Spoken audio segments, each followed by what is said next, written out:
Hello दोस्तों, Angad solution में आपका स्वागत है। दोस्तों, आज की इस वीडियो में हम पूर्णांक का जोड़ और घटाव एक ही वीडियो में एक ही क्वेश्चन में सीखने वाले हैं। कभी कभी क्या होता है बच्चों, जब भी आपको क्वेश्चन मिलते हैं तो उसमें पूर्णांक के जोड़ और घटाव दोनों साथ में दिए रहते हैं, तो उनको हल करना होता है। तो अगर आपको भी इन पूर्णांकों के जोड़ और घटाव को हल करना नहीं आता है, बिल्कुल भी कमज़ोर हो, तो इस वीडियो को देख लेना, क्योंकि इस वीडियो में मैं सभी की तरह नहीं समझाने वाला हूँ। मैं आपको बिल्कुल ट्रिक के साथ समझाऊंगा, जो कि आपका सवाल सही भी होगा और आंसर भी आपका अच्छे से आ जाएगा बिना किसी मेहनत के। ओके, चलिए देखिए, आपको कहना क्या है। आपको यहाँ पे पहले मैं पढ़ना सिखा देता हूँ। इसको पढ़ते हैं 8 सही 2/5 प्लस 9 सही 1/6 माइनस 12 सही 2/3। तो बहुत लोग क्या करते हैं, इसका गुणा इसमें कराते हैं, फिर इसको जोड़ देते हैं, इसका गुणा इसमें कराते हैं, इसको जोड़ देते हैं। यहाँ पे ये जो प्रोसेस है थोड़ा सा आपको लॉन्ग दिखता है और आपको कैलकुलेशन भी बहुत ज़्यादा करना होता है, यानी कि गुणा। अब आपको मैं बताऊँ, ये जो आप बोल रहे हो 8 सही 9 सही 12 सही, इसमें क्या कहना है आपको, इन सभी को एक कोष्ठक में रख लेना है। यानी कि 8 है तो 8 लिखो, फिर यहाँ पे प्लस दिया है तो प्लस लिखो, फिर 9, और यहाँ माइनस दिया है तो माइनस लिखो, फिर 12। हमने क्या किया, चिन्ह के साथ इनको एक कोष्ठक में बंद कर दिया, इनके जो जो चिन्ह थे। अब फिर यहाँ पे लगाओ प्लस, फिर एक कोष्ठक लगाओ। आपने 8 को हटा लिया तो 2/5 आपका बचा हुआ है। देखिए बच्चों, आराम से सीखिएगा, ये मत बोलिएगा टाइम लग रहा है। मैं आपको समझाना चाहता हूँ अच्छे से, इसलिए टाइम लग रहा है, राइट। चलिए, अब यहाँ पे प्लस है तो प्लस फिर ले लो। आपने 9 को हटा लिया तो आपका यहाँ पे बचा कितना है, 1/6 बचा ना, तो 1/6 लिख दो। फिर इसके बाद माइनस 12 आपने हटा लिया, 2/3 बचा। देखिए यहाँ पे इनका तो कैलकुलेशन आप जोड़ घटा लोगे, लेकिन यहाँ भी तो आपका सरल बन गया ना, आपको ज़्यादा गुणा नहीं कराना पड़ेगा। तो पहले इनको जोड़ करके इसको घटा दो, क्योंकि ये दोनों क्या है बच्चों, प्लस में हैं। तो 8 में 9 जोड़ोगे तो 8 9 होता है 17। कितना होता है, 17।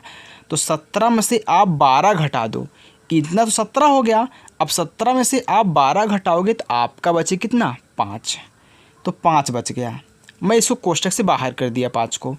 फिर देखिए प्लस ए वाला, अब इसके अंदर कैलकुलेशन करो। तो आपको कहना क्या है, देखिए, अगर आपको एलसीएम यानी कि लासा इनका निकालना आता है तो आप लासा निकाल लीजिए और इसके बाद यहाँ पे रख करके कैलकुलेशन कर लीजिए। अगर आपको लासा निकालना नहीं आता है तो ध्यान दीजिए, आप तिरछा गुणा करा लेना, तिरछा गुणा करा लेना, आपका आंसर आ जाएगा। तो आइए मैं यहाँ पे आपको लासा लेके निकालना सिखाता हूँ।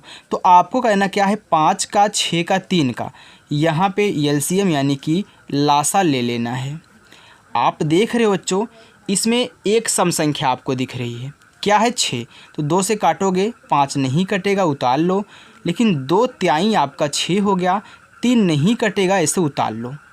अब 3 की बारी है, क्योंकि इसमें सम संख्या नहीं है, तो 5 नहीं कटेगा 3 से, लेकिन ये दोनों कट जाएंगे।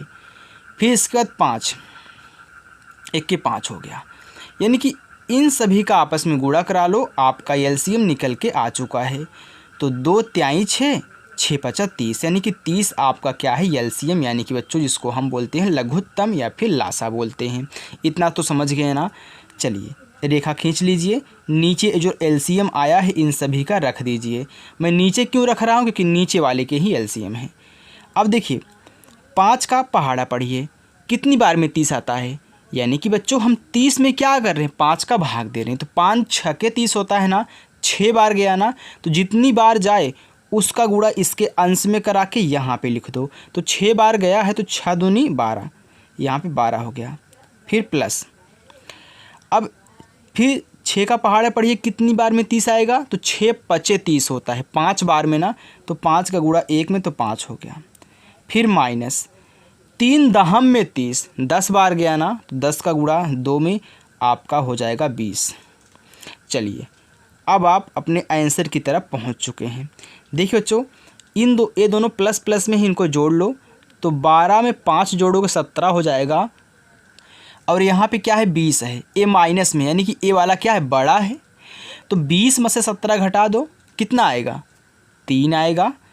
3 तो आ गया, लेकिन चिन्ह कौन सा, माइनस वाला। क्यों, क्योंकि माइनस वाला बड़ा है, जो बड़ा रहा था उसका चिन्ह लगा देते हैं। तो देखिए 3 एक के 3, 3 दहम्मा 30, यानी कि 5। यहाँ पे माइनस है, बाहर प्लस है, तो प्लस माइनस माइनस, यहाँ पे आ जाएगा 1/10। अब क्या कहना है, इसका इसमें गुणा कराओ, इसको घटा दो। क्यों, क्योंकि ये माइनस में है।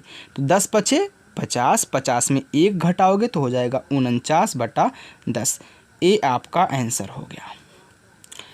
तो मैं आशा करता हूँ बच्चों आपको अब इस प्रकार के प्रश्नों को हल करना आ चुका होगा। कैसे हल करते हैं मैंने आपको सब कुछ अच्छे तरीके से बता दिया है। अगर यहाँ पे आपको बड़ी बड़ी संख्याएं दे दी जाएं, 45, 50, 60 कुछ भी दे दिया जाए, तो यही तरीका लगाना, इसका इसमें गुणा करा कि इसको मत जोड़ लेना, क्योंकि गुणा कराओगे बड़ा जाएगा, फिर घटाना पड़ेगा, भाग देना पड़ेगा।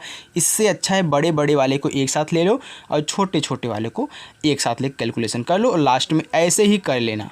ठीक है, तो बच्चों अगर आपको हमारा तरीका पसंद आया हो, वीडियो आपको अच्छी लगी हो, तो चैनल को सब्सक्राइब भी कर देना और वीडियो को लाइक तो करना ही है। Thank you.